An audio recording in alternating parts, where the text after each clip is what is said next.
오늘은 제 2강인데 2강에서는 몽골 제국을 만나볼까 합니다. 부제를 제가 너무도 짧았던 영광이라고 붙였는데요. 다른 제국들에 비해서 특히 로마 제국처럼 1000년을 간 제국이 있는가 하면 몽골 제국처럼 앞뒤 따져봤자 150년 정도밖에 가지 않았던 그런 제국도 있는 것입니다. 자, 그러면 몽골로 떠나 보겠습니다. 몽골 하면은 화면에 보이시나요? 그 징기스칸 얼굴이 보입니다. 그러니까 징기스칸 얼굴이 있고 왼편에는, 그리고 여러분이 보시기에는 그렇죠, 왼편이죠. 오른편에는 쿠릴타이를 하는 장면이 보입니다. 이 징기스칸 초상화는 아주 익숙하시죠. 그런데 이건 실제의 징기스칸을 그린 것은 아니고 14세기경에, 그러니까 징기스칸이 사망하고 100년도 더 지나서 그때 이제 상상해서 그린 것입니다. 옷은 어떤 옷을 입은 것으로 보입니까? 비단 옷으로 보이십니까? 사실 이것은 가죽 옷이라고 합니다. 그러니까 이제 몽골 사람들은 가죽을 선호했기 때문이죠. 그 옆에 보이는 쿠릴타이 사진은, 쿠릴타이 그림은, 쿠릴타이라는 것이 족장회의입니다. 그러니까 지도자가 세상을 떠났을 적에 다음 지도자를 몽골 사람들은 추대하는 회의를 해요. 그러니까 여러분들이 이제 학창 시절에 배웠던 역사 속에서 우리나라의 화백제도 같은 것 있잖아요. 그러니까 그런 아마 유풍이 우리 한국 사람과 이 몽골 사람들은 아주 직접적으로는 어떻게 연결이 됐는지 모르지만 어쨌든 간접적으로는 서로 큰 틀에서 뿌리를 같이 하는 그런 집단이잖아요. 그래서 아마 공통의 어떤 그런 습관이 있었던 것 같습니다. 중요한 일은 족장들이 모여서 함께 회의하고 결정한다. 그러니까 이게 이제 몽골의 장점이기도 하고, 이 몽골 제국의 경우에는 후계자를 결정하는데 이것이 또 큰 어려움이 되기도 합니다. 왜냐하면 많은 족장들이 서로 다른 의견을 가지고 있는데 그게 이제 하나로 규율되기가 어려운 점이죠. 어쨌든 몽골 하면은 먼저 떠오르는 인물이 징기스칸이고, 또 몽골의 지도 체제를 운영하는 방식 하면 또 우리가 생각해 볼 수 있는 것이 쿠릴타이라고 하는 일종의 합의, 일종의 회의, 그런 장면이어서 같이 보았습니다. 오늘 여러분과 함께 저는 아주 짧은 시간 몽골 제국의 역사를 살펴보는데요. 오늘은 이렇게 4가지로 이야기를 한번 나눠서 해보려고 합니다. 그러니까 첫 번째로는 이 제국이 어떻게 출발했는가, 또 이 몽골의 역사를 이해하는 데 중요한 내용들이 있다면 무엇일까, 그걸 5가지로 쪼개보고요. 그 다음에는 도대체 이렇게 크게 일어났던 몽골 제국, 그들의 성취, 그들의 멸망에 정말로 중요한 조건이 되었던 것은 무엇일까 하는 것도 살펴보고요. 마지막에는 역시 몽골의 짧은 역사의 종지부를 찍게 만든 것은 전염병과 총이 아닌가 해서 이제 그 2가지 점에 집중해서 이야기를 나눌까 합니다. 그런데 여러분, 몽골을 이야기하다 보면, 몽골을 떠올리다 보면은 저한테는 미국이 생각납니다. 왜 그렇습니까?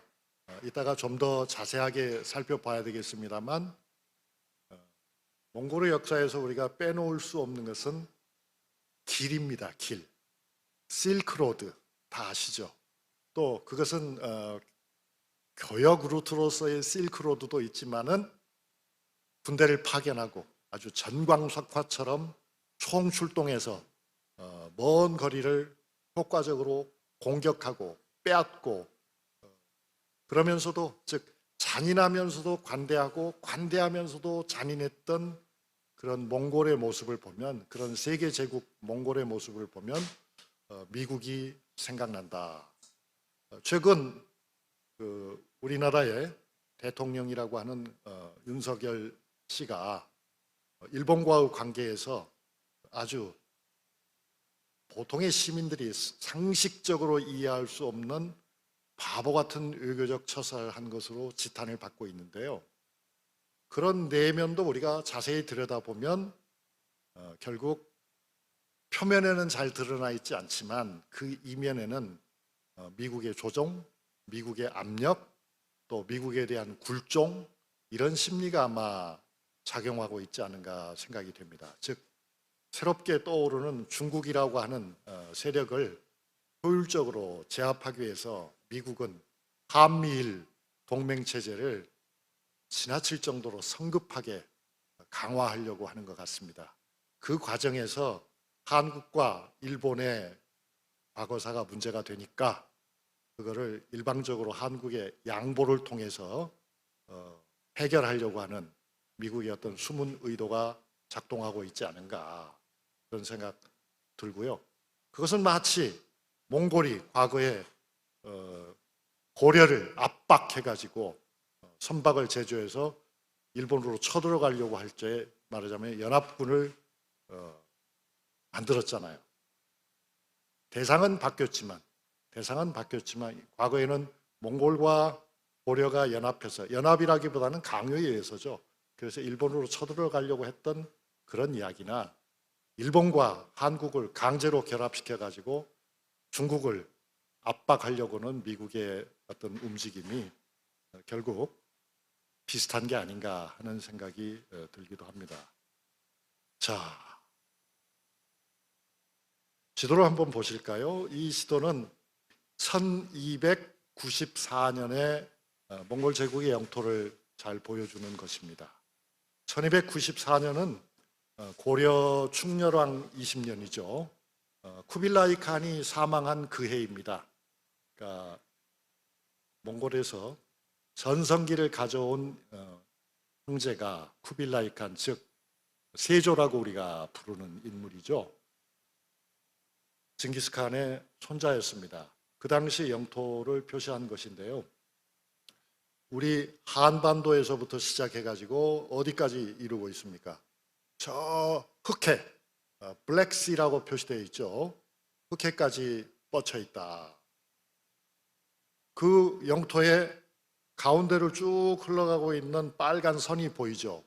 그 선이 바로 우리가 잘 아는 비단길이라고 하는 것이죠. 그러니까 그 교역의 루트가 침략의 루트이기도 하고, 그 교역의 루트를 통해서 몽골은 그렇게 동서로 세력을 크게 확장했다 하는 걸 우리가 잘 볼 수가 있습니다. 그러니까 이 지도에서는 지금 러시아의 수도인 모스크바나 또 우크라이나의 중심인 키예프가 영토 밖으로 표시가 되어 있지만, 영토 밖으로 표시가 되어 있죠. 그러나 실제로는 그런 지역들도 몽골의 지배를 받은 적이 있었습니다. 그러니까 이제 말하자면 몽골이 지배한 최대 영토를 표시한다면은 지금 여기서 보는 이 어마어마한 영토보다도 더 넓었다. 그러니까 이 영토를 대략 보면은 영토의 크기가 우리 한반도 면적의 100배 정도예요. 한반도 면적의 100배 정도고요. 당시 인구로도 1억 명 정도를 몽골이 직접 간접으로 통치했다, 이렇게 말할 수 있습니다. 정말 어마어마한 일이죠. 오늘날 미국이 전 세계에서 행사하는 영향력이나 이 당시, 그러니까 13세기, 14세기 초에 몽골이 행사하던 어떤 영향력의 범위를 대략 계산해 본다면 아마 거의 비슷할 거라는 생각이 듭니다. 그런데 여러분, 이 징기스칸이 세운 몽골 제국의 출발점을 보면은 그것도 기후위기와 관련이 되어 있습니다. 저는 그렇게 봅니다. 그러니까 징기스칸은 1206년에 족장회의를 통해서, 프릴타이를 통해서 칸에 등극하거든요. 이 칸이라고 하는 것이, 그러니까 이제 다시 우리 역사를 잠깐 생각하게 되는 겁니다. 화령 신라의 큰 벼슬들을 보면 어떻게 돼요? 아간이니, 아찬이니, 그러니까 간, 한 또는 칸이라고 부를 수 있는 그런 명칭으로 된 벼슬들이 막 나오거든요. 이게 이제 결국 몽골이나 우리 신라, 즉 우리 한국이나 결국 따지고 보면 같은 말에서, 즉 같은 뿌리에서 갈라져 나왔다 하는 것을 좀 시사하는 것으로 보이는데요. 어쨌든 1206년에 징기스칸은 칸이 되었습니다. 즉 황제가 되었는데요. 그 당시는 즉 시기로 보면 1200년경, 거슬러 올라가면 800년부터 1200년까지 통일신라 말기부터 고려 전기까지 상황인데요. 그때는 지구 온난화가 상당히 큰 영향을 미치고 있었어요. 북반구에서. 그런데 그 지구 온난화는 지금 우리한테도 문제가 되고 있는 것이 지구 온난화잖아요. 그런데 지구 온난화의 효과는 일정하지 않았어요. 지역에 따라서 긍정적인 효과가 나타나기도 하고 부정적인 효과가 나타나기도 했습니다. 그러니까 유럽의 경우에는 지구 온난화를 통해서 경작지가 확장이 되면서 안정이 찾아왔습니다. 제가 공부해 보면 우리 고려의 경우에도 지구 온난화를 통해서 경제적으로 부흥할 수 있는 계기가 마련되었던 것 같습니다. 그러나 똑같은 지구 온난화가 앙코르와트는 여러분 아시다시피 이제 어디입니까? 오늘날의 크메르라든가 또는 미얀마에 해당하는 그런 지역에 뻗쳐 있는데요. 그런 그 불교 유적지, 힌두교 유적지들은 위기에 빠졌습니다. 그리고 아메리카 대륙에서도 마야 문명이 위기에 빠집니다. 그것은 지구 온난화와 관계가 있었다. 몽골은 어땠을까?